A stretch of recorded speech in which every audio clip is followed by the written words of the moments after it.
ॐ सहनाववतु सहनौ भुनक्तु सह वीर्यं करवावहै तेजस्विनावधीतमस्तु मा विद्विषावहै। ओम शांति शांति शांति। वेदांत दर्शन की 32वीं कक्षा वेदांत दर्शन के प्रथम अध्याय के चौथे पाद का प्रकरण चल रहा है। परमात्मा ही जगत का कर्ता है, परमात्मा ही ज्ञेय के रूप में प्रस्तुत है और आत्मा शब्द होते हुए भी वहां आत्मा से परमात्मा का ग्रहण किया जाना चाहिए और इसकी सिद्धि के लिए इन्होंने बातें रखी थी। वो पिछले पाठ में से किन्हीं को कुछ पूछना है तो पूछ सकते हैं कुछ। आचार्य जी, सूत्र संख्या 21 पृष्ठ संख्या 94। आचार्य जी, इस सूत्र में जो उत्क्रमिष्यत एवं भावादि ओडिलो में है, उत्क्रमिष्यत, इससे आत्मा शब्द परमात्मा के लिए है, ये चीज कैसे समझा रहे, वो समझ में नहीं आया। देखिए, उत्क्रमण तो होगा जीवात्मा का ही। उत्क्रमण का मतलब है ऊपर जाना, शरीर छोड़ के, और ये मुक्ति के संदर्भ में ले रहे हैं उत्क्रमण का। तो प्रश्न ये था कि आत्मा वारे द्रष्टव्य श्रोतव्य, इसमें आत्मा शब्द से परमात्मा का ग्रहण क्यों किया। दूसरे शब्दों में यूं कहें, हमने अन्य तरीके से सिद्ध भी कर लिया, जैसा कि इसके पिछले सूत्रों में बताया गया कि यहां आत्मा शब्द से परमात्मा का ग्रहण करना चाहिए, क्योंकि ज्ञेय के रूप में, मंतव्य के रूप में वही कहा गया। एक हेतु प्रस्तुत कर दिया इन्होंने। अब है कि जब परमात्मा ही कहना था तो वहां आत्मा शब्द क्यों कथन किया, उसको परमात्मा ही कह देते। वहां पर परमात्मा ही सीधा कह देते, आत्मा शब्द का प्रयोग क्यों किया गया, आत्मा वारे द्रष्टव्य इत्यादि।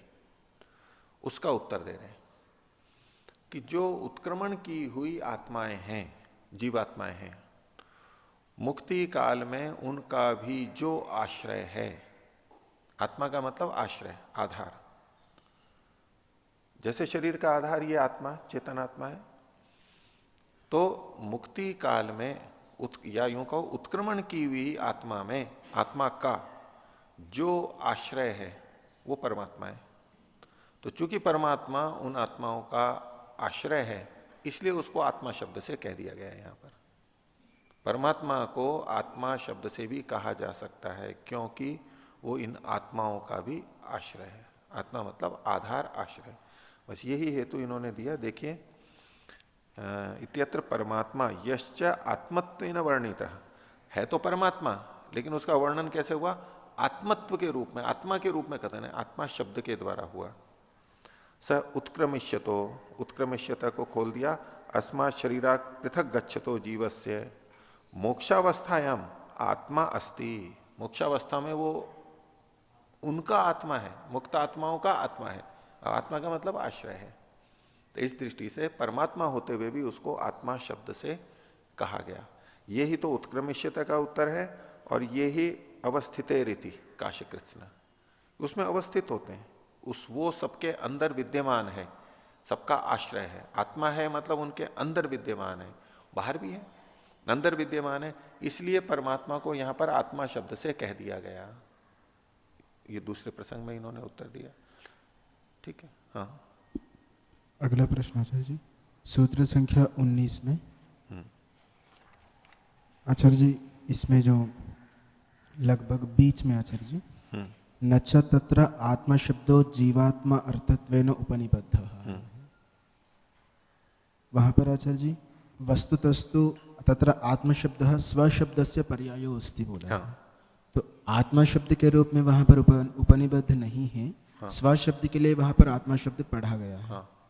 वहां पर यदि आत्मा शब्द मान भी ले तो उसमें दिक्कत क्या आ रही है? कोई दिक्कत नहीं है। आत्मा शब्द भी अगर माने, ये इनका प्रसंग है, नवारे पत्यु कामाय पति प्रियो भवती आत्मनस्तु कामाय पति प्रियो भवती। तो आत्मनः ये जो शब्द आया, ये आत्मा शब्द स्व अर्थ में आया है। आपका प्रश्न है कि यहां आत्मा को जीवात्मा भी अर्थ अगर ग्रहण कर लें तो क्या आपत्ति है? कोई आपत्ति नहीं है। वो तो परमात्मा तो प्रसंग से अन्वय से सिद्ध हो ही रहा है।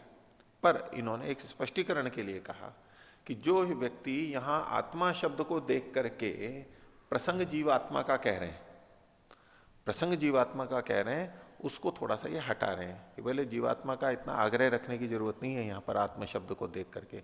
वहां आत्म शब्द स्व अर्थ में है, साक्षात आत्मा वाले जीवात्मा अर्थ में नहीं है, अपने अर्थ में है, स्व अर्थ के अंदर है। यद्यपि स्व भी कर दिया है तो भी स्व कौन होता है, इस प्रश्न का उत्तर देंगे तो फिर हम आत्मा पे पहुंच जाएंगे। इसलिए इतनी कोई वो बात नहीं है कि इस उसके आधार पर कुछ विशेष सिद्ध करना चाहते हो, वो तो अन्वय से सिद्ध हो ही गया। ये इन्होंने अतिरिक्त बात जोड़ दी है, क्योंकि आत्म शब्द स्व के अर्थ में भी आता है। अब वो स्व कुछ भी हो सकता है, वो स्व कुछ भी हो सकता है। अब आप इसको यूं देखिए कि आत्मा शब्द से तो शुद्ध जीवात्मा का ग्रहण होगा, यानी शुद्ध चेतन तत्व का ग्रहण होगा, लेकिन स्व शब्द से हमारा आत्मा और आत्मा से संबंधित जो हमारा शरीर इंद्रिया आदि जो हमारा है, इसका भी ग्रहण हो जाएगा। जब आत्म शब्द का स्व अर्थ ग्रहण करेंगे तब। अब इसको लौकिक स्तर पे देखें, जब उनका नवा अरे पत्यु कामाय पति प्रियो भवती आत्मनस्तु कामाय, ठीक है, तो उसका मतलब ये नहीं होता कि वो कोई महिला आत्मा की दृष्टि से कर रही है बात वहां पर, कि जैसे कोई एक आध्यात्मिक व्यक्ति सोच रहा है कि ये कार्य पति को मैं इसलिए प्रेम करती हूं क्योंकि इससे मेरे आत्मा का हित होता है, जीवात्मा का, शुद्ध चेतन आत्मा का, आध्यात्मिक दृष्टि से वो वहां मतलब नहीं है। धन की दृष्टि से कि धन की कामना क्यों है, आत्मनस्तु कामना धनम प्रियम भवती, तो ये जो प्रिय हो रहा है आत्मा के लिए, वहां ये अर्थ नहीं है जो कि शुद्ध चेतन आत्मा का हित जैसे अध्यात्म में होता है, इसके लिए वो बात कर रहा है। भाई धन से वो अपना क्या हित चाहता है कोई व्यक्ति? भाई कपड़े लत्ते लेगा, खाएगा पिएगा, मकान है, गाड़ियां हैं, ये सारी चीजें आ जाएंगी ना उसमें, जो कि उसके स्व है, अपने हैं, अपने हित के लिए। और वो उसको और भी लेगा तो अपने शरीर पे ले लेगा, अपने शरीर के लिए जो हितकर है, इसलिए धन प्रिय लगता है, उससे शरीर के अनुकूल कुछ चीजें हम खरीद लेते हैं, ले आते हैं। तो वहां जो ये स्व शब्द है, ये शुद्ध चेतन आत्मा के लिए नहीं आया है। जो ये कहे कि आत्मा वाले द्रष्टव्य श्रोतव्यों में आत्मा शब्द से जीवात्मा का ग्रहण होगा, क्यों? क्योंकि प्रसंग में आत्म शब्द आया है ऊपर के वाक्यों में। अब ऊपर के वाक्यों में आत्म शब्द आया है, लेकिन प्रसंग में जब आत्म शब्द आया ये कह रहा है कोई व्यक्ति, तब आत्मा का मतलब आत्मा ही ग्रहण कर रहा है वो, उसके स्पष्टीकरण के लिए कि यह वास्तव में शुद्ध आत्मा के लिए नहीं आया है, जो वह आत्मा वाले द्रष्टव्य है, स्व के लिए आया है। नहीं, आत्मा वाले द्रष्टव्य में तो आत्मा का मतलब क्या है वो ठीक है। जो व्यक्ति ये कहेगा कि प्रसंग के अनुसार अर्थ लेना चाहिए, प्रसंग के अनुसार अर्थ लेना चाहिए, ठीक है, तो प्रसंग किसका चल रहा है? वो कह रहा था कि आत्मा का चल रहा है, और यहीं का आत्मा वाले द्रष्टव्य श्रोतव्य मंतव्य, तो जो प्रसंग चल रहा है वो आत्मा का कहां है? वो तो स्व का है। वहां आत्म शब्द स्व अर्थ में आया है, और अब जब स्व में आया है तो आत्मा वाले द्रष्टव्य श्रोतव्यों में भी यहां भी आप स्व शब्द ले आइए, अपने स्व को जानना चाहिए। अब स्व का मतलब शुद्ध आत्मा नहीं है, वो भी एक अच्छे अर्थ में हो सकता है, लेकिन स्व का मतलब ऊपर जो स्व का अर्थ लिया है, यानी मेरे अपने से संबंधित अपना शरीर, अपने वस्त्र, इसके लिए। भाई पति क्यों प्रिय है? वो साधन देता है, वो वस्त्र दे देता है, वो आभूषण देता है, वो खाने को दे देता है इत्यादि, सुरक्षा दे देता है, तो वो शरीर से संबंधित भी बहुत सारी चीजें हैं। तो अगर हम प्रसंग को देखेंगे तो प्रसंग तो स्व का है, शुद्ध आत्मा का नहीं है। और यदि आप प्रसंग के अनुसार ही यहां अर्थ लेना चाहते हो तो आत्मा वाले द्रष्टव्य में अब आत्मा का मतलब आप शुद्ध आत्मा नहीं ले सकते। आप अपने कथन के अनुसार, प्रसंग यानी प्रकरण के प्रमाण के अनुसार आपको यहां भी स्व अर्थ लेना पड़ेगा, जो कि संगत नहीं लगेगा, ठीक है। तो यह कह करके भी एक तरह से वो उस पक्ष को खंडित कर रहे हैं कि यहां तो आत्मा का मतलब परमात्मा ही लिया जा सकता है, दूसरा नहीं लिया जा सकता है, ठीक है। ठीक है जी। और कोई? सूत्र संख्या 17, इसमें ये कहा जा रहा है कि यदि जीव आत्मा मुख्य प्राण के लक्षण दिखाई देने से ब्रह्म को रचयिता ना कहें तो यह ठीक नहीं होगा। तब इसमें फिर पूर्व पक्षी को किस तरह से, किस कारण से यहाँ पर समाधान किया जा रहा है कि ये ठीक नहीं होगा? यहां दोनों पक्षों से देखेंगे। यदि हम यहां पर जीव और मुख्य प्राण को माने, जीव का लक्षण देखने से जीव मुख्य प्राण लिंगा, जीव का लिंग क्या है? भोक्तृत्व। जैसे श्रेष्ठी का कहा गया ऐसे, तो इन्होंने देखो बीच में लिखा है, आपके हिंदी में भी लिखा होगा, अत्र भोक्तृत्व विधानम जीवलिंगम, बीच में थोड़ा। इस वचन में श्रेष्ठी वाला एक दूसरे को भोगने की जो बात हो गई है, भोक्तृत्व जो है वो जीव का चिन्ह है, क्योंकि भोक्तृत्व जीव का ही होता है, परमात्मा का नहीं होता है। अनशनन अन्य अभिचाकशीति तयोर अन्य पिप्पलम स्वादुवत्ति। ठीक है, ये हमारे को अन्य प्रमाणों से सिद्ध है कि भोक्तृत्व तो आत्मा का ही होगा। यहां भोक्तृत्व कहा जा रहा है, तो इससे क्या पता लगा? यहां जीव का कथन है, एक बात हो गई। और प्राण का लिंग क्या है? प्राण शब्द स्वयं पढ़ा गया है यहां पर, यदा सुप्त है स्वप्नम न कंचन पश्यति अथ अस्मिन प्राणे एवं एकदा भवति। प्राण में ये एक स्थित होता है। अभी प्राण शब्द तो प्राण के लिए आया है, और प्राण मतलब प्राणों में जो मुख्य प्राण है, प्रथम प्राण है, उसके लिए आया, तो प्राण शब्द हो गया। तो इन दोनों को एक ग्रहण से, ये दोनों चूंकि पता लग रहे हैं, इसलिए ये ग्रहण करना चाहिए, या परमात्मा ग्रहण नहीं करना चाहिए। ठीक है, ऐसा कोई कहे तो ये ठीक नहीं है। इसकी व्याख्या हमने पहले कर दी है। पहले क्या की है? पहले वहां उन्होंने उपासना त्रैविध्य का दोष बताया था। वहां भी वही जीव मुख्य प्राण लिंगाती है कि ये बात थी वहां पर। उपासना त्रैविध्य कैसे होगा कि एक तो परमात्मा उपास्य है, उसकी तो उपासना की ही जानी चाहिए, वो एक तो उपास्य के रूप में सिद्ध है ही, प्रसिद्ध है ही। यदि ऐसे स्थलों पर जीव का और प्राण का भी ग्रहण करेंगे तो वो भी उपास्य के रूप में स्वीकार किए जाने लगेंगे, उनको भी स्वीकार करना होगा।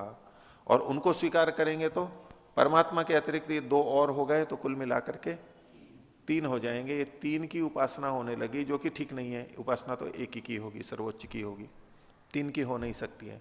ये उपासना त्रैविध्य का दोष आया, हो गया। तो उपासना सिर्फ एक ही की एक जाए, ही की होगी, ये इसलिए अलग से सिद्ध है। ये अलग से पहले से सिद्ध मान करके चलते हैं कि उपास्य तो एक ही है। अध्यात्म ग्रंथों में उपास्य के रूप में केवल एक परमात्मा ही कहा गया है। इसको सिद्ध मानते हुए इसको गलत कहेंगे, ये तीन आने लगेगा तो उन शास्त्रों से विरोध आएगा।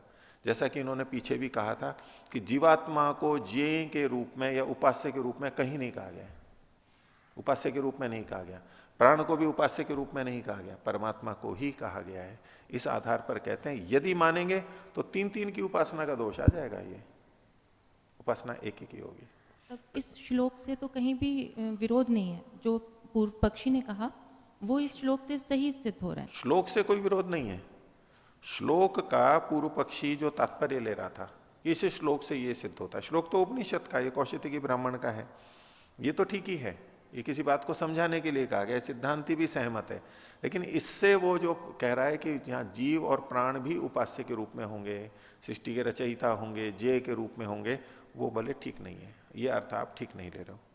तो इसमें एक तो इन्होंने क्या निराकरण किया, नीचे की तीन पंक्तियों में देखिए, इति सूत्रे, यानी 1:31 में वहां जो कहा गया था उसके अनुसार ही यहां पर भी उपसंहार कर रहे हैं। क्या? उपासना त्रैविध्य दोषो निराकृतो। एक तो उपासना की त्रिविधता का एक दोष तो ये हटाया। दूसरा क्या कहा? कर्तृ त्रैविध्य दोषात, कर्ता के त्रैविध्य का भी दोष आएगा कि इस सृष्टि का रचयिता केवल एक परमात्मा है, वही रचनाकार के रूप में सर्वत्र स्वीकृत है, न तो जीव है न प्राण है। यदि यहां पर हम उन दो को भी मान लेते हैं तो हमें मानना पड़ेगा कि कर्ता परमात्मा के अतिरिक्त ये दो भी होने लगेंगे, तो तीन हो जाएंगे फिर। तो ये कर्तृ त्रैविध्य का दोष आएगा। फिर आगे कहा वेदितव्य त्रैविध्य दोष प्रसंगाच। वेदितव्य जो जानने के योग्य है, जिसको जाना जाना है, जानना चाहिए, तो जानने योग्य भी केवल परमात्मा है, और जानने योग्य फिर तीन हो जाएंगे, एक जीव और एक मुख्य प्राण, ये भी दोष आ जाएगा। तो उपासना त्रैविध्य, कर्तृ त्रैविध्य और वेदितव्य त्रैविध्य का ये प्रसंग आ जाएगा। इसलिए इन प्रसंगों में ये जो ऊपर का वचन दिया गया है, इसमें जो एक वचन वाला आत्मा शब्द है, इसलिए कह रहे हैं क्योंकि ऊपर बहुवचन वाला भी आत्म शब्द है और एक वचन वाला भी है। तो यहां जो एक वचन वाला आत्म शब्द है उससे परमात्मा का ही ग्रहण होगा, यानी वहां जीव का ग्रहण नहीं होगा, ये निषेध कर रहे हैं। और प्राण प्राण शब्द में भी एक वचन ही है, वहां पर भी परमात्मा का ही ग्रहण होगा। हो गया? बोलिए।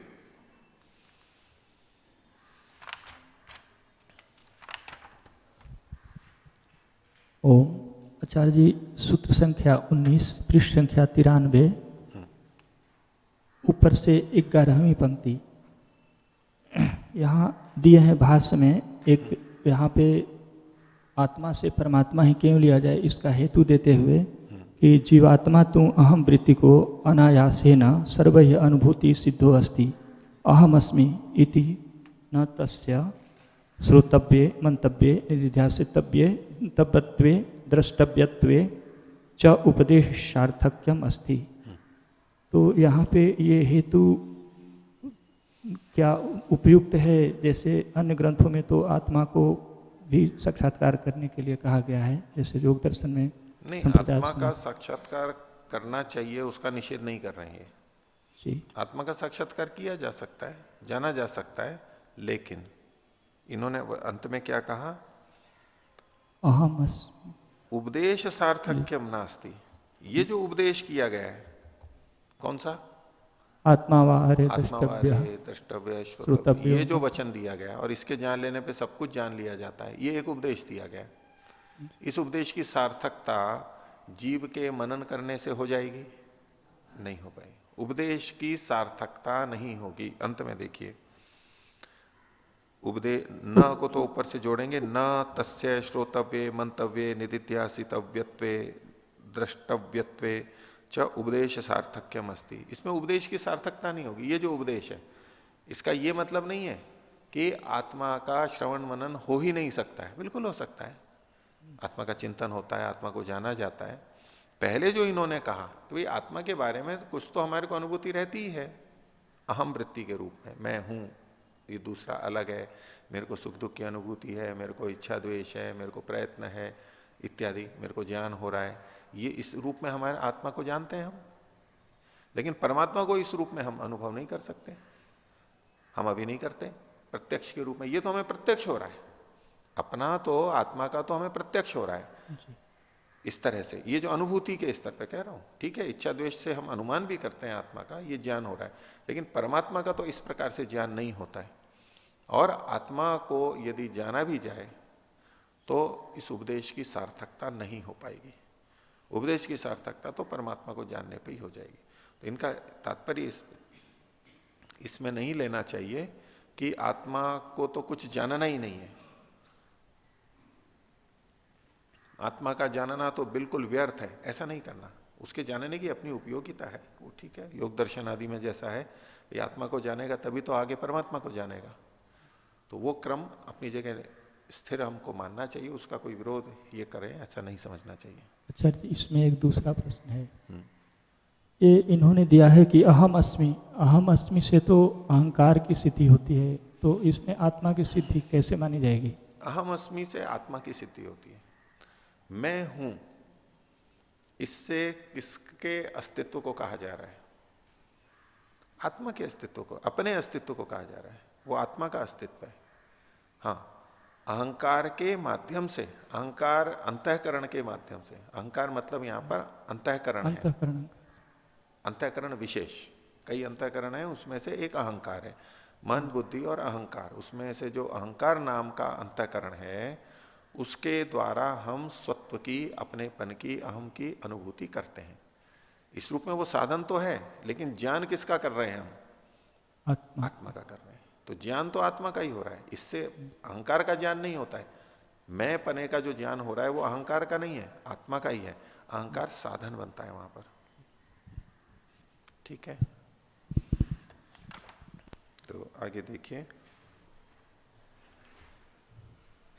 वेदांत दर्शन के प्रथम अध्याय का चतुर्थ पाद और इसका 23वां सूत्र। मूल रूप से प्रसंग वही चलता रहेगा, भाव वही है कि परमात्मा ही सृष्टि का मुख्य कारण है, रचयिता है, लेकिन अन्य भी कारण हैं, इसको भी अब स्वीकार कर रहे हैं। प्रकृति का इन्होंने निषेध नहीं किया था, लेकिन निमित्त कारण, कर्तृ कारण, कर्ता कारण, कारक के रूप में प्रकृति स्वीकार्य नहीं है, लेकिन प्रकृति का भी अस्तित्व है। अब परमात्मा ही परमात्मा है, उसका कोई ये अर्थ ना ले ले कि मात्र परमात्मा ही है, दूसरा कुछ भी नहीं है, प्रकृति तो है ही नहीं। तो उसके लिए आगे के कुछ सूत्र हैं। तो 23वें सूत्र में कहा, प्रकृतिश्च प्रतिज्ञा दृष्टांत अनुपरोधात। प्रकृतिश्च, प्रकृति भी है कारण, इस संसार का कारण प्रकृति भी है, भिन्न रूप में। कैसे पता लगता है कि प्रकृति भी कारण है? तो प्रतिज्ञा और दृष्टांत के अनुप्रोध से। अनुप्रोध मतलब उपलभ्यमान होने से। उपरोध का मतलब होता है रोक देना, बाध हो जाना। अनुप्रोध मतलब बाधा न होना। प्रतिज्ञा और दृष्टांत की बाधा न होने से, यानी उसके अनुकूल सफल होने से ये सिद्ध होता है कि प्रकृति भी है। भाष्य देखिए, प्रकृति च प्रकृतिरपि जगत जन्मादे कारणम अस्ति। प्रकृति भी जगत की जन्मादि का कारण है, किंतु परमात्मा अधीनम न स्वतंत्रम कारणम। लेकिन स्वतंत्र कारण नहीं है, लेकिन परमात्मा के अधीन तो कारण है ही। जगत है कारणम कथम इत्युच्यते। बोले आप ये कैसे कह रहे हो कि प्रकृति जगत का कारण है, इसमें क्या प्रमाण है? तो उसके लिए कहा, प्रतिज्ञा दृष्टांत अनुपरोधात। खोल रहे हैं, प्रतिज्ञाया दृष्टांत, प्रतिज्ञा का और दृष्टांत का। प्रतिज्ञा मतलब एक कथन आएगा कोई, उसको सबको उदाहरण देके बताएंगे, ये दृष्टांत का भी वचन बताएंगे। तो प्रतिज्ञा है और दृष्टांत है। दृष्टांत से उपलब्ध मानत्वाद, उनके उपलब्ध होने से, उनके सिद्ध होने से। आगे कहते हैं प्रतिज्ञा तावत। प्रतिज्ञा मतलब वैसी प्रतिज्ञा नहीं होती है जैसे कि कोई सदन में प्रतिज्ञा करता है, किसी को वचन देता है, ऐसा नहीं। अपने अपने मंतव्य का कथन करने वाला एक सामान्य वाक्य भी जो होता है वो प्रतिज्ञा ही कहलाती है। अपने पक्ष को जो रखते हैं वो प्रतिज्ञा कहलाती है। तो प्रतिज्ञा क्या है? यह एष सुप्तेषु जागर्ति कामम कामम पुरुषो निर्मिमाण तदेव शुक्रम तद ब्रह्म। ये कठोपनिषद का है। इसमें संख्या लिखी हुई है 228। इसमें 2 इसकी जगह पे 5 लिख लीजिए, 5 8। तो यह एष सुप्तेषु जागृति, यह कोई एक जो भी है, कौन है वो तो आगे पता लग जाएगा। सुप्तेषु जागृति, सोते हुओं में जागता रहता है, यानी अन्य कुछ चीजें हैं वो तो सोई भी हैं और ये एक जाग रहा है। यह एष सुप्तेषु जागृति, सोए हुओं में भी जग रहा है। जैसे कि कोई चौकीदार होता है, रात्रि में घूमते रहते हैं, हम सब सोते रहते हैं, वो पहरा देता रहता है, भले ही हमारे लिए बोलता रहता है जागते रहो जागते रहो। बोलता यही है कि जागते रहो। उसके जागते रहो का क्या मतलब है? ये तो ना नींद छोड़ छोड़ के जागते रहो ताकि मेरे को सहायता हो और दिक्कत नहीं, जागरूक रहो, चौकन्ने रहो। तात्पर्य यही होता है, नींद थोड़ा ना खराब करता है वो। तो यह एष सुप्तेषु जागृति, जैसे चौकीदार जागता है ऐसे सबके सो जाने पर भी जो जगता रहता है वो। और कामम कामम पुरुषो निर्मिमाण, और कामम मतलब इच्छा अनुसार, जैसा वो चाहता है, जैसा उसका ज्ञान है उसके अनुसार, वो अपनी इच्छा के अनुसार निर्मिमाण, निर्माण करता हुआ। पुरुष है, वो कोई पुरुष है, चेतन है, यह पुरुष है, पुरुष के लिए कहेगा। कामम इच्छानुसार, काम मतलब भोग साधनों को, जो अपनी इच्छानुसार भोग साधनों को बना रहा है, जैसा वो चाहता है वैसा बना देता है। जैसा चाहता है मतलब जैसा उसका ज्ञान है, जैसा शुद्ध ज्ञान है उसके अनुरूप इस सब को जो बना रहा है, बाधित नहीं है किसी से, अन्यों की इच्छा से के अनुसार बनाने के लिए वो बाधित नहीं है, वो अपनी इच्छा से यथा योग्य बना देता है।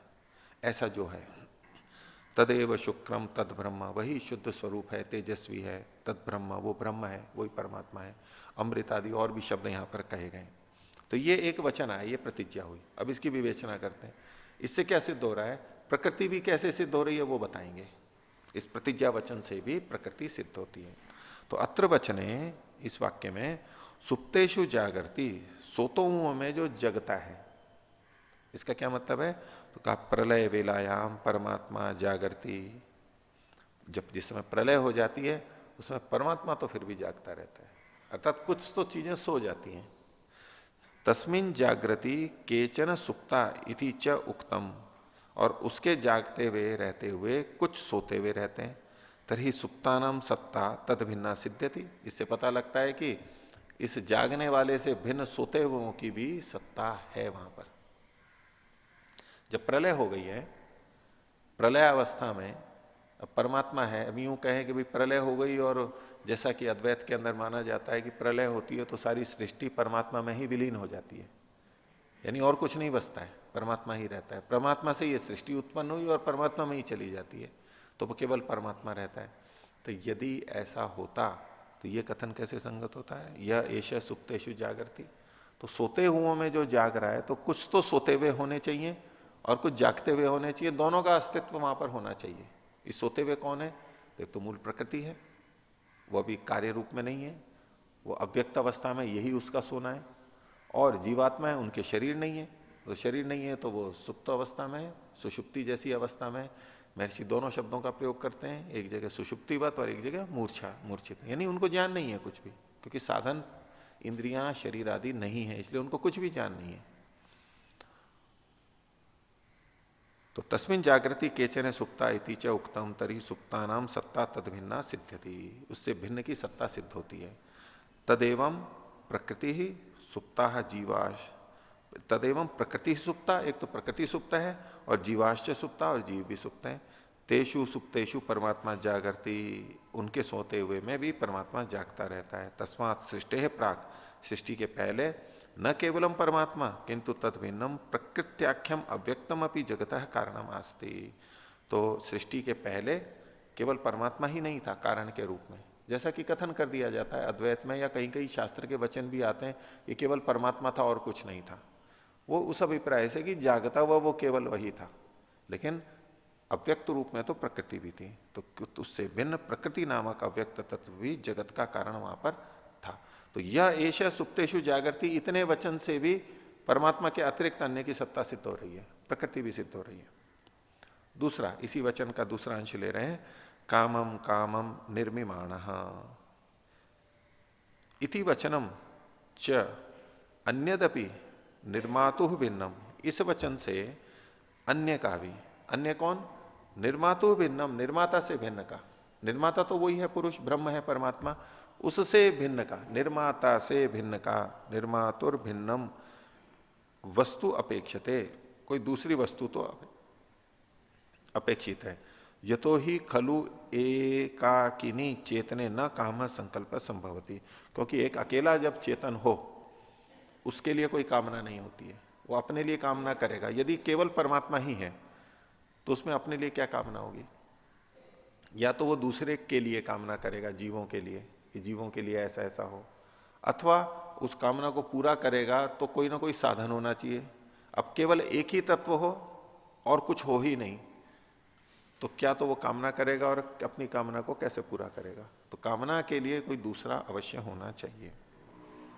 इसलिए इन्होंने कहा कि यदा ही स्वतो भिन्नम वस्तु पश्यति तदा तत्संबंधे संकल्प से प्रादुर्भाव प्रसंगो भवती नान्यथा। जब कोई व्यक्ति दूसरी वस्तु को देखता है तब उसके संबंध में उसका कोई संकल्प उत्पन्न होता है कि मैं इसमें इच्छा कर रहा हूं, इसको प्राप्त करना है, इसको हटाना है, इसको बनाना है इत्यादि, जो भी कुछ करना है वो दूसरे के होने पर ही होता है, नान्यथा।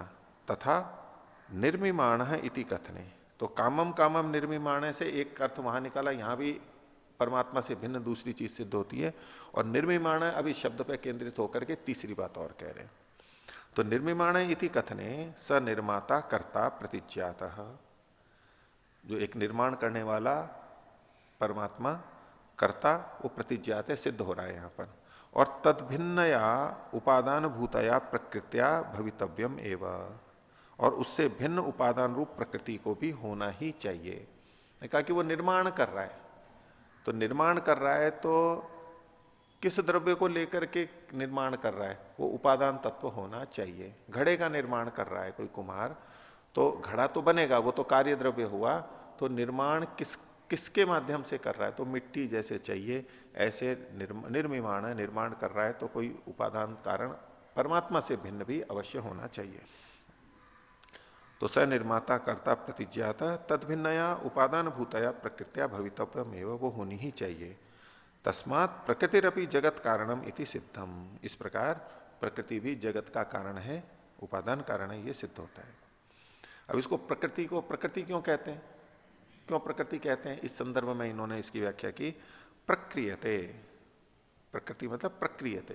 अब प्रक्रियते को खोल रहे हैं, विकृति रूपे नीयते ही ऐशा, इसको विकृति रूप में ले जाया जाता है, विकृति रूप में बदल दिया जाता है। इसलिए तेन, किसके द्वारा, तेन निर्मात्रा परमात्मना, परमात्मा निर्माता के द्वारा इसको विकृति की रूप में ले जाया जाता है, बदल दिया जाता है, इसलिए इसको प्रकृति कहते हैं। ये प्रकर्ष रूप से,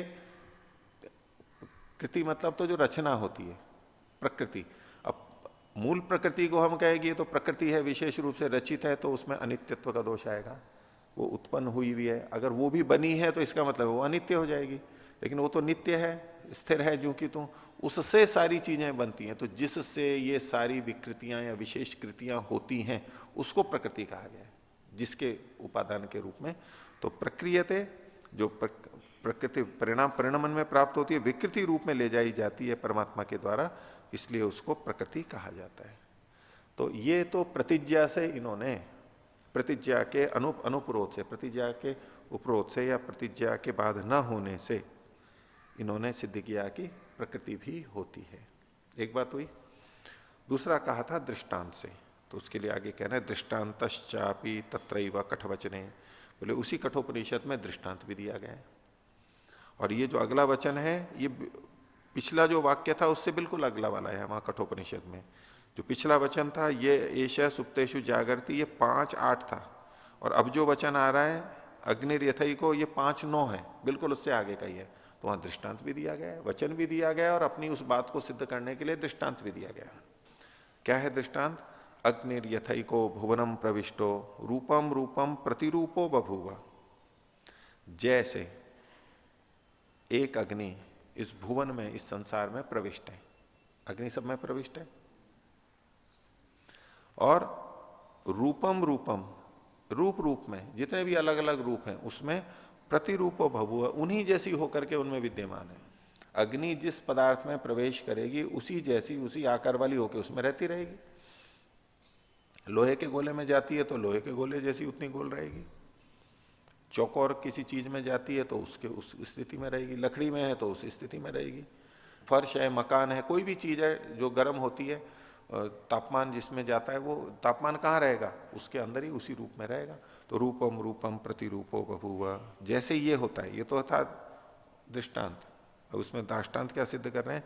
एकस तथा सर्वभूतांतरात्मा, इसी प्रकार से सब भूतों की अंतरात्मा, सब महाभूतों की, भूतों की और प्राणियों की, सब वस्तुओं की अंतरात्मा एक है। एकस तथा सर्वभूतांतरात्मा, और रूपम रूपम प्रतिरूपो बहिश्च, और वो प्रत्येक रूप में प्रतिरूप है, वो भी उनमें उसी जैसा बन करके रह रहा है, और बहिश्च, और उनके बाहर भी है।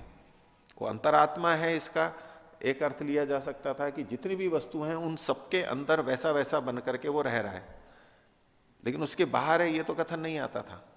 अंतरात्मा भी कह दिया और सबके रूप, सब में अपने अपने रूप में रह रहा है, लेकिन साथ में कहा बहिश्च, बाहर भी है, वो बाहर भी है और उनके अंदर उन्हीं जैसा बन करके रह रहा है, यानी उसी में ऐसा समाया हुआ है कि उसमें भेद पता नहीं लगेगा।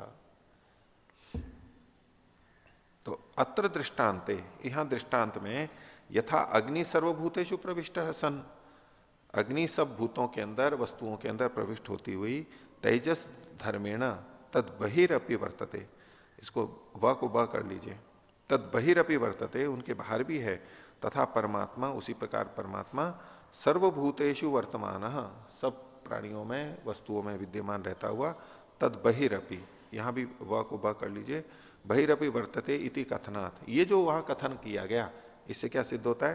केवलम ब्रह्मैव नास्ति किंतु तद भिन्नम अन्यदपि वस्तु विद्यते, कि केवल ब्रह्म ही ब्रह्म नहीं है, ब्रह्म के अतिरिक्त भी कोई चीज है, ये इससे स्पष्ट होता है। क्योंकि एक वो चीज बताई गई जो दूसरे में प्रविष्ट हो रही है। अग्नि सब में प्रविष्ट है, यानी सब और चीजों से अग्नि भिन्न है, नहीं तो ये कथन ही नहीं बनेगा, दृष्टांत ही नहीं बनेगा। ऐसे ही परमात्मा इन सब चीजों में प्रविष्ट है, इसका मतलब ब्रह्म ही मात्र अकेला नहीं है, वो और भी कुछ चीज है। इससे पता लगता है कि प्रकृति भी है। अगर अकेला परमात्मा होता तो ये क्या कथन होता कि वो परमात्मा सब में विद्यमान है, कण कण में विद्यमान है, कथन ही नहीं बनता था। पर परमात्मा है जो है, बस कौन किस में प्रविष्ट करेगा। तो तत्भिन्नत अन्यदपि वस्तु विद्यते यस्माद बहिरपि, जिसके अंदर है और जिसके बाहर भी वो है, यस्माद बहिरपि तस्य वर्तमानत्व निर्दिश्यते, उसकी विद्यमानता को निर्देशित किया जा रहा है बहिश्च कह करके। तद्यत ब्रह्मणो अंतरे अल्पत्वम गतम, तो वो जो कौन सी चीज है जो परमात्मा के अंदर अल्पत्व को प्राप्त हो गई है।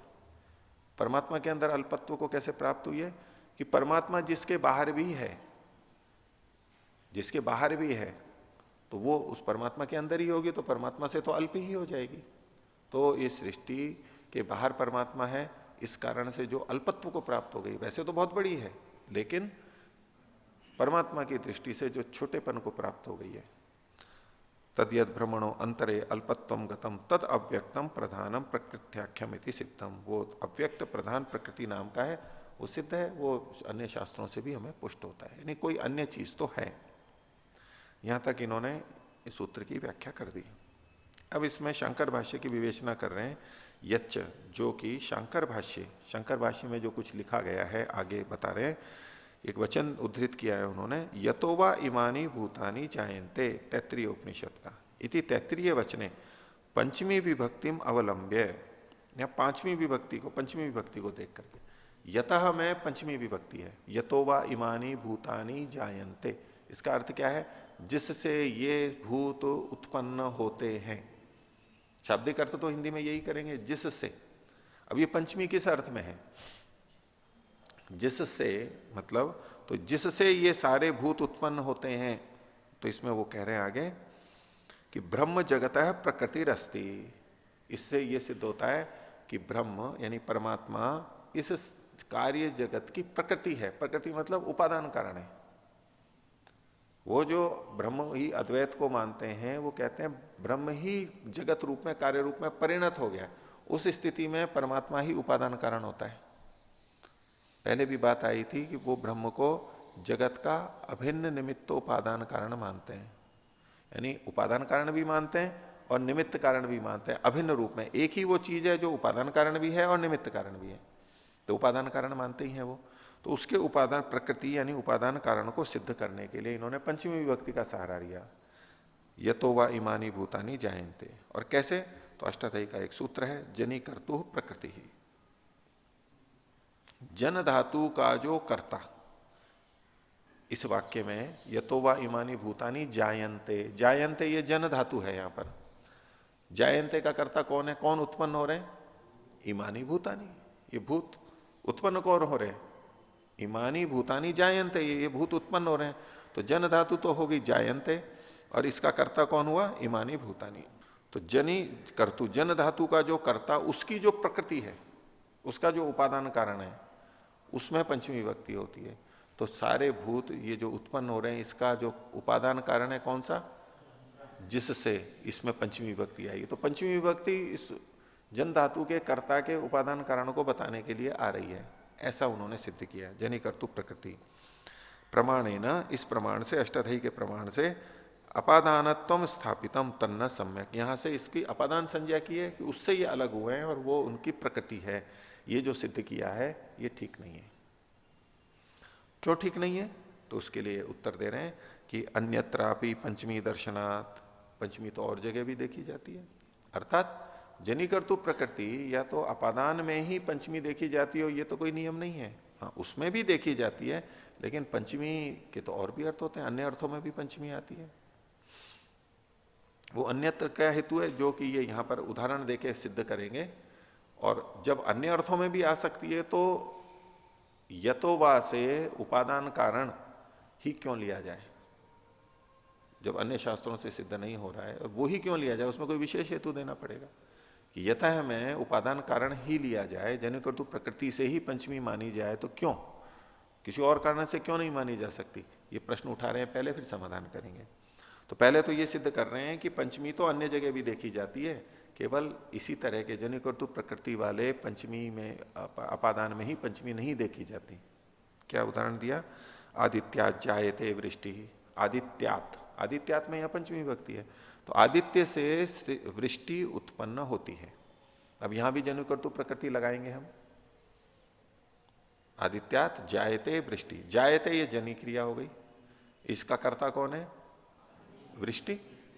वृष्टि वृष्टि तो उत्पन्न हो रही है, जो उत्पन्न हो रहा है वही उसका कर्ता है। जैसे बच्चा जन्म ले रहा है तो जन्म लेने की क्रिया का कर्ता कौन है? बच्चा है। तो ऐसे ही वृष्टि जायते, आदित्यात जायते वृष्टि, जन धातु का कर्ता हो गया वृष्टि।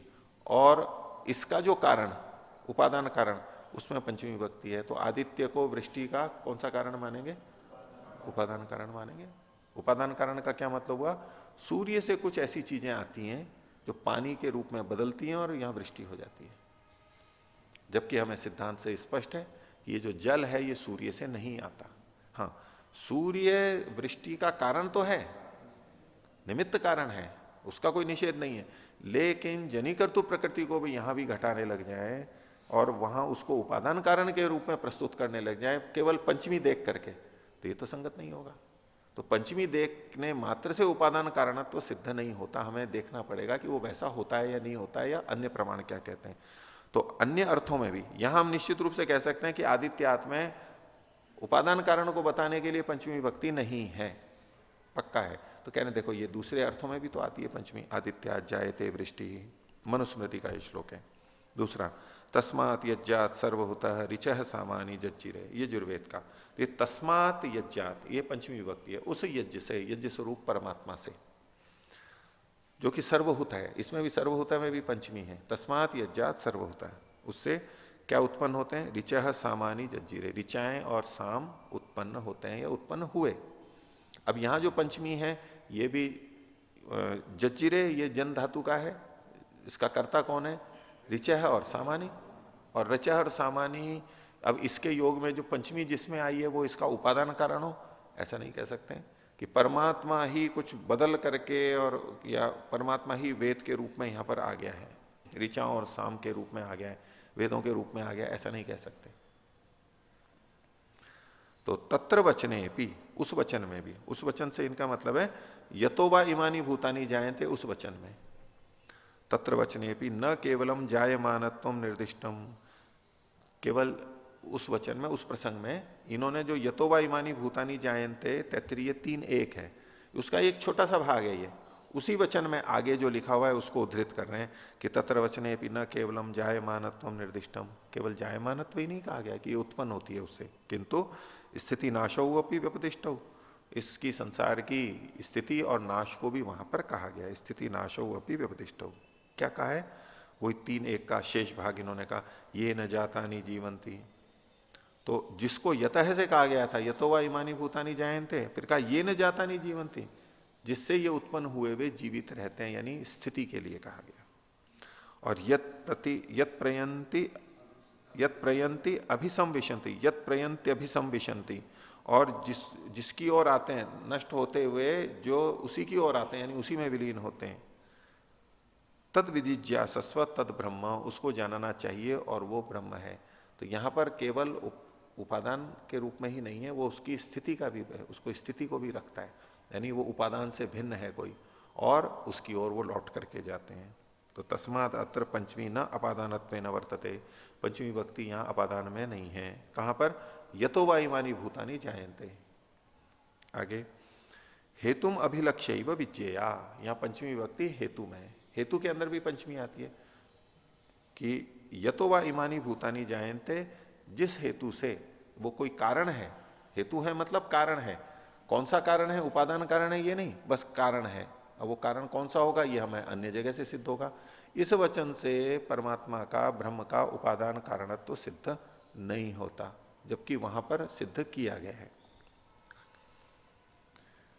आगे, जन्माद्यस्य यतः सूत्रे स्थिति नाशयोर योगे अपनी पंचमी विधानात्, और प्रमाण दे रहे हैं। जन्माद्यस्य यतः तो सूत्र आया ही है यहां पर, तो जन्म तो ठीक है, जन्म के संदर्भ में तो आप पंचमी लगा लोगे, जनिकर्तु प्रकृति, और आदि कह करके स्थिति और प्रलय भी तो कही गई है, वहां तो आप पंचमी नहीं लगा सकते। जन्माद्यस्य यतः, तो इन्होंने कहा कि यहां पर स्थिति और नाश के योग में भी पंचमी देखी गई है, तो हेतु एवं सा पंचमी मंतव्या। तो यतः यहां पर जो पंचमी है वो हेतु में आएगी, और जब हेतु अर्थ लेंगे तो वो जन्म का भी हेतु बनेगा, स्थिति का भी हेतु बनेगा और प्रलय का भी हेतु बनेगा। यदि यतः में वहां फिर हम जनिकर्तु प्रकृति लेंगे तो बाकी दो जगह नहीं घट पाएगा। तो हेतु सामान्य में ये कथन है, यथो वा इमानी भूतानी जायन्ते में भी यतः में हेतु के रूप में ही कथन है, उपादान कथन नहीं लेना चाहिए। आगे 24वां सूत्र है, इसी बात को और पुष्ट कर रहे हैं कि प्रकृति और ये दूसरी चीजें भी हैं। सूत्र है अभिद्योपदेशाच। तो अभिद्य उपदेशाच, अभिद्य जिसका कि हम अभी तक चारों ओर से ध्यान करते हैं, जिसको संकल्प में लेते हैं, जिस पर केंद्रित होते हैं, जिसको लक्ष्य बनाते हैं, वो भाष्य में कहा अथच अयम अन्योपि हेतु प्रकृति जगत कारणत्वे अभिद्योपदेश। प्रकृति की जगत कारणत्व में ये एक और हेतु दिया जा रहा है, जो कि सूत्र को ही इन्होंने आगे लिख दिया, अभिद्योपदेशाच। अभिद्योपदेश ये एक हेतु और प्रस्तुत किया जा रहा है। अभिद्योपदेश क्या है उसको ये आगे बता रहे हैं। तो खोला अभिध्या, पहले अभिध्या को खोला। अभिध्या क्या है उसको आगे खोला इन्होंने अभिध्यानम, ध्या को ध्यानम खोल दिया, अभि शब्द जो का तो रखा, और इसको अभिध्या को आगे खोल दिया अभिमुख्य न ध्यानम। अभि शब्द को साथ में क्या खोल दिया, आभिमुख्य न, हाँ आभिमुख्य न, अभिध्यान को अभि को स्पष्ट कर दिया, आभिमुख्य में आगे रख करके प्रमुखता से, आभिमुख्य न ध्यानम, ध्यान शब्द यहां जो का तो ही रखा, तो आभिमुख्य न ध्यानम। अब इसको और स्पष्ट कर रहे हैं, कम अपि पदार्थम अभिलक्ष्य यद ध्यानम तद अभिध्यानम। किसी पदार्थ को लक्षित करके जो उसका चिंतन किया जाता है उसको अभिध्यान करते हैं, किसी वस्तु विशेष को लक्षित करके। तस्य अभिध्यान से प्रतिपादनात्, क्योंकि यहां पर अभिध्यान का भी प्रतिपादन किया गया है, इससे भी सिद्ध होता है कि प्रकृति भी है परमात्मा से भिन्न। आगे तद अभिध्येयम वस्तु प्रकृत्याख्यम प्रधानम अव्यक्तम अपनी जगत कारणम सिद्ध्यति। और वो जो अभिध्येय वस्तु है वो प्रकृति नामक प्रधान अव्यक्त जगत का कारण सिद्ध होती है। आगे तद अभिध्यानोपदेश्च अयम, ये शा लिखा हुआ है, शा कर लीजिए। उस अभिध्यान का उपदेश कहां पर है, तो अब उसको उदाहरण दे रहे हैं, क्योंकि अभी तक तो केवल यही कहा कि अभिध्यान के उपदेश से ये सिद्ध होता है, लेकिन वो अभिध्यान का उपदेश कौन सा है, कौन सा वचन है, तो उसको आगे बता रहे हैं। तो छांदोग्य उपनिषद का वचन दे रहे हैं, सो अकामयत बहुश्याम प्रजायेय, उसने कामना की कि मैं बहुत हो जाऊं, मैं बहुत प्रजाओं के रूप में अनेक तरह से उत्पन्न हो जाऊं। आगे यथा ही कश्चित जन स्वकीयाम स्त्रियम अभिलक्ष्य ध्यायति यद अहम अस्याम प्रविश्य प्रजा रूपेण बहुश्याम। जैसे कि कोई मनुष्य, पुरुष, व्यक्ति, आदमी अपनी पत्नी को अभिलक्षित करके ये कहे कि मैं इसके माध्यम से अनेक संतानों वाला हो जाऊं। तद्वत परमात्मा स्वशरीर कल्पायाम प्रकृतौ सत्याम बहुश्याम बहुविध नाम भेद वर्ण्यमान श्याम। तो प्रकृति रूप शरीर को, परमात्मा तो चेतन है, निराकार है, लेकिन वो प्रकृति को, प्रकृति का प्रयोग करके उसको अपना शरीर मानते हुए प्रकृति में होते हुए बहुत तरह से, बहुत प्रकार के नामों से युक्त होकर के हो जाए, विभिन्न रूपों में प्रकट हो जाए। परमात्मा की ये रचना, परमात्मा की ये रचना, तो अपनी संतानों की तरह से एक रचना कृति के रूप में वो हो जाता है। आगे स्वाश्रय बहुभवन से कल्पना एकस्मिन एव चेतने वस्तुनि परमात्मनि न संगच्छते।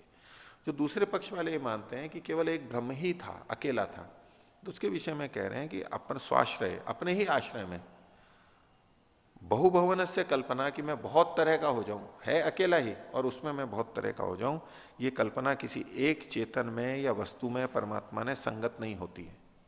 एक ही बहुत सारे हो जाए, ये संगत वहां हो ही नहीं सकती है। कुछ अनेक अन्य होने चाहिए जिसके माध्यम से अनेक और ज्यादा विभिन्न रूपों में बदलेगा। एक में ये ऐसा नहीं हो सकता। क्यों नहीं हो सकता, उसके लिए हेतु दे रहे हैं, तस्य अखंडत्वात्। वो परमात्मा तो अखंड है, वो अन्य जगह से सिद्ध है शास्त्रों से, अखंड है, एक रस है। तो जब वो अखंड है, कुछ उसमें इधर उधर बदलाव नहीं हो सकता, टूट के इधर उधर कर नहीं सकते, तो वो तो वैसा ही रहेगा। कोई वस्तु एक हो और उसको हम विभिन्न रूपों में बदलें तो या तो तोड़ मरोड़ के इधर उधर करेंगे, कुछ तो बदलाव करेंगे, तभी तो वो भिन्न बनेगी। तो परमात्मा खुद इस तरह से बदल बदल के अनेक रूपों में आए तो वो संभव नहीं है, क्योंकि वो अखंड है। आगे कहा स्वरूपहान प्रसंग दोषाच्य। और यदि ये माना भी जाए कि वो अपने ही आप में विभिन्न रूपों में आ जाता है, तो उसके स्वरूप की हानि होगी। जो वो निराकार है, उसका जो अपना स्वरूप है, नित्य स्वरूप है, नित्य वो है तो उसका स्वरूप भी नित्य है, उसके स्वरूप की हानि होगी। वो फिर साकार हो जाएगा, विभिन्न रंग रूप में आ जाएगा, शब्द स्पर्श रूप रसगंध वाला हो जाएगा, ये दोष वहां पर आएगा। तो अखंडत्वाच्य और स्वरूपहान प्रसंग दोषाच्य। आगे स्वरूपहान तस्य न कोपी लाभ हो, और अगर वो अपने स्वरूप की हानि भी करता है तो उसमें उसको कोई लाभ नहीं है। क्या लाभ होने वाला है उसको? यावता तद भिन्नम अन्यत किमपि वस्तु न विद्यते। जब तक कि उससे भिन्न कोई वस्तु नहीं है उसको कोई लाभ नहीं है, वो तो वैसा का वैसा ही है। उससे भिन्न वस्तु है तो परमात्मा उस सबको बना सकता है किसी और के लिए, वहां उसको लाभ मिलेगा। तस्मात् तस्य स्वतो भिन्नम वस्तु अभिलक्ष्य ध्यानम बहुभवनाय। तो इसलिए उस परमात्मा का अपने से भिन्न वस्तु को लक्षित करके जो ध्यान है, बहुभाव है, मैं बहुत तरह से हो जाऊं, बहुत रूप में प्रकट हो जाऊं। और परमात्मा स्वयं अपने स्वरूप में अलग अलग रूप में प्रकट नहीं होता, वो अपने शक्ति सामर्थ्य की अभिव्यक्ति करता है, उस रूप में वो प्रकट हो जाता है। रचनाकार जैसे चित्र आदि बनाता है तो उसकी कला उस रूप में अभिव्यक्त हो जाती है, उसकी योग्यता वहां पर अभिलक्षित होती है। इस रूप में वो बहुत तरह से हो जाता है, वो ये चित्र भी बना सकता है, वो ये चित्र भी बना सकता है, वो ऐसा संगीत भी बना सकता है, वो ऐसा संगीत भी बना सकता है इत्यादि। उसी की एक की क्षमताएं, वो अलग अलग तरह के गीत, अलग अलग तरह के उपन्यास एक ही व्यक्ति जब लिखता है, अलग अलग तरह की मूर्तियां बनाता है, तो उसकी शक्ति सामर्थ्य की योग्यता की अभिव्यक्ति भिन्न भिन्न रूपों में होती है। इस रूप में परमात्मा अभिव्यक्त हुआ है, अनेक प्रकार से हमारे सामने प्रकट हो रहा है, उसने कितनी चीजें बनाई हैं। तो तस्मात् तद अव्यक्तम प्रधानम प्रकृत्याख्यम सिद्ध्यति तराम जगत उपादान कारणम। न कर लेना इसको। तो इससे प्रधान प्रकृति नामक तत्व, अव्यक्त तत्व अच्छी तरह से सिद्ध होता है, जो कि इस जगत का उपादान कारण है। ब्रह्म से अतिरिक्त भी दूसरी चीज है, ये हमारे अभिध्योपदेशाच्य इस कथन से सिद्ध होती है। और अब इसके अलावा कुछ और प्रमाण देने कि परमात्मा से भिन्न प्रकृति भी होती है। हाँ पूछिए जी। इसी सूत्र में 24वें सूत्र में जो अभिध्यान जो आया है, तो उसको छांदोग्य के इस वाक्य से किस तरह से जोड़ करके देखेंगे? हाँ, उसने जो कामना की मैं बहुत सारा हो जाऊं, तो इनका कहना है कि वो अकेले में तो हो नहीं सकती। मैं बहुत रूपों में प्रकट हो जाऊं, वो स्वयं ही है तो नहीं हो सकती है। किसी को लक्षित करके कि मैं इस रूप में अलग अलग हो जाऊं, जैसे चित्रकार कहे कि मैं बहुत सारे मेरे अभिव्यक्ति करूं, लोगों को बताऊं कि मेरे अंदर क्या क्या है, तो कुछ ना कुछ वस्तुएं लेकर के और फिर कुछ बनाएगा, अलग अलग चीजें बनाएगा या लिखेगा कुछ। ऐसे ही परमात्मा अनेक हो जाऊं ये है, अकेले उसमें तो अनेकत्व संभव नहीं है, तो दूसरी कोई ना कोई चीज चाहिए जिसको अभिलक्षित करके वो ऐसा कर रहा है। जी, इसमें अभिलक्ष्य लक्ष्य बना रहा है, ये तो समझ में आ रहा है। उसमें ये जो ध्यान है, ध्यान रूपी जो शब्द, वो उसमें कैसे? ध्यान शब्द नहीं है, अभिध्यान मतलब ये उसको संकल्प उसने मन में किया कि ये जो चीज है ना, बहुत श्याम, मैं बहुत हो जाऊं, ये एक इच्छा है ना, मैं बहुत हो जाऊं, मैं अनेक रूपों में हो जाऊं। तो यहां पर अभिध्यान कैसा है? अभिध्यान के लिए उदयवीर जी ने संकल्प शब्द भी लिया है। तो हम किसी चीज को लक्षित करके कुछ बोल रहे हैं, तो उसने कामना की, इससे भी पता लगता है, कामना की, संकल्प किया, क्या? बहुत श्याम में अनेक हो जाऊं। ये एक संकल्प है, एक ध्यान है, विशेष चिंतन है कि मैं ऐसा हो जाऊं इस रूप में। तो यहां पर भी अभिध्यान इस रूप में लिया, साक्षात शब्द नहीं है लेकिन परोक्ष रूप से है। और किसी को पूछना है?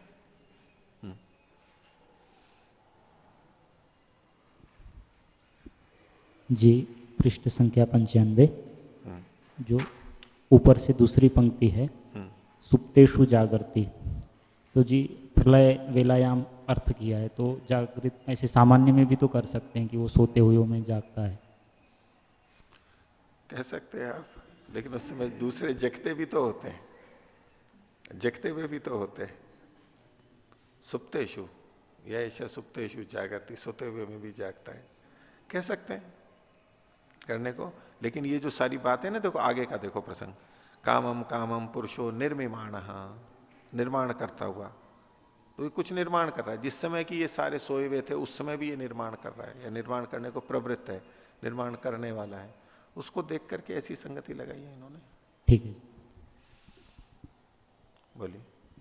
ये स्वरूप की हानि का दोष आएगा, और यदि वो हानि करे तो उसे लाभ क्या? तो परमात्मा को लाभ क्या? स्वरूप की हानि वो करेगा ही नहीं। स्वरूप की हानि अपने आप में एक दोष बता दिया इन्होंने। नहीं की तो फिर लाभ, वैसे भी उसको क्या लाभ हो रहा है? कुछ नहीं होगा। स्वरूप की हानि नहीं करेगा मतलब वो अपनी स्थिति में ही रहेगा, स्वरूप की हानि उसकी हो नहीं सकती। ठीक है। हाँ, आप प्रश्न यूं कर सकते हैं कि अगर वो सृष्टि को बनाता है कार्य जगत से, उसमें उसका क्या प्रयोजन उसमें है? उसका लाभ क्या? उसमें क्या लाभ है? भाई अपने स्वरूप की हानि करके बनाए तो उसमें तो कोई लाभ है नहीं। चलो, लेकिन अपने स्वरूप की हानि भी नहीं कर रहा है, लेकिन जैसे सिद्धांत पक्ष में है कि प्रकृति को लेकर के वो बना रहा है, तब उसको क्या लाभ हो रहा है? ये प्रसंग आएगा वेदांत के अंदर, आगे आएगा। लोकवत्तु लीला कैवल्यम, उसमें अपने लिए कुछ हित ना होते हुए भी अन्य जीवों के लिए हित की कामना उसकी रहती है। अपने लिए तो कुछ उसका हो ही नहीं सकता। ये प्रसंग उठेगा आगे ब्रह्म।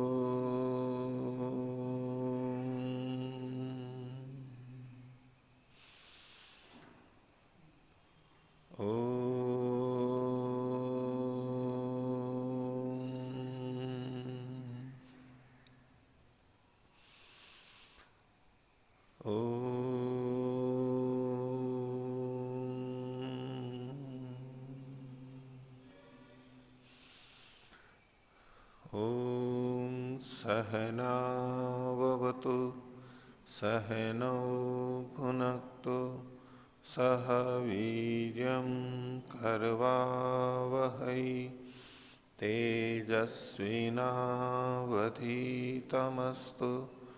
मा विद्विषावहै।